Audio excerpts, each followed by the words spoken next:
Thôi, chảnh mà chảnh quá. Con chắc cháy là con chắc cháy đâu cha mà.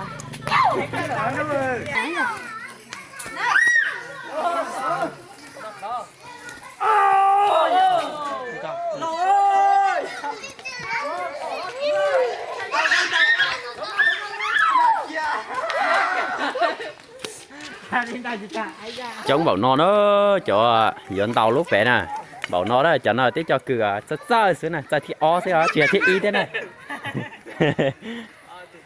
sao tàu đẻ sắp là đó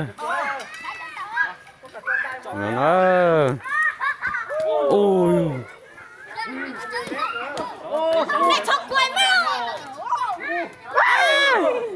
Dạ kìa có sai. à sao vậy Công tử trên đó phê.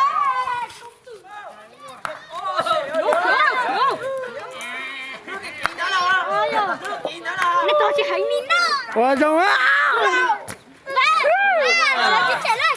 Ai giờ?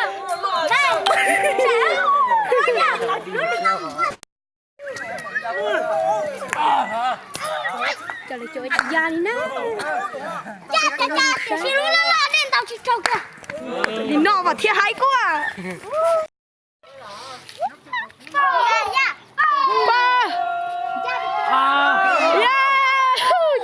Thôi ơi, cha đi tí hả?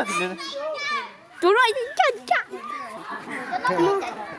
chỗ này bé cho tôi thua anh cha sắp là tao mà chết trời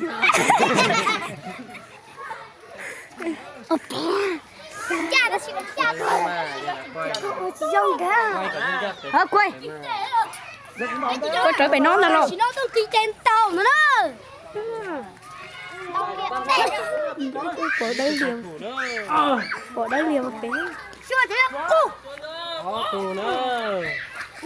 Ta tù. Cha thế cha ta là điện thay đó. Ta chạy chú. Ra tù mong mới chạy. Chỉ cho mẹ đó. Giờ thế. Chỉ cho mẹ qua chỉ với chỉ cho phú kìa. Cha sắp lỡ với tụi khổ thua à. Tê là chạy ra lần ơi. Sấy tao ơi. Với tụi khổ thủ công ơi. Với tụi khổ thủ khoa ơi. Nó